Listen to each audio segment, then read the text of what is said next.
এ কি অবস্থা এই? হ্যাঁ? খুন্তি দিয়ে কে খায়? আমরা খাই। খুন্তি দিয়ে ঘুগনি খায় দেখো। ইস কি অবস্থা। একটা চামচ নেই নাকি ঘরে? ঘরে তো এত চামচ এনে রেখেছি। একটাও চামচ নাই, তুই ফেলাই দিচ্ছিস। আমি বাসন মাজি তো, আমি বাসন মাজি। বাসন মাজো নিজে আর আমার নামে দোষ দাও নাকি? তুই ফেলাই দিস, তাই না বলু? হ্যাঁ? ইস, এটা গরু কিভাবে খাচ্ছে দেখ না। খাইতেছে দেখো।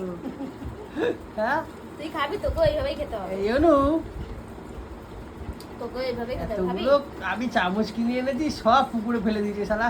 প্রত্যেকবার বাসন মাজতে দুটো করে চামচ ফেলে দিয়ে পালিয়ে আসি। বাসনগুলো ফেলে যাতে তাড়াতাড়ি করে ঘরে একটা কলের ব্যবস্থা করিস। তুই এতটাই কুঞ্জুস, বাসন কিনবি তাও কল লাগাবি না ঘরে। কলের আমাদের হবে না, আমাদের পয়সা করি নয়, গরিব মানুষ। ইস, কি হবে খাচ্ছে ছি।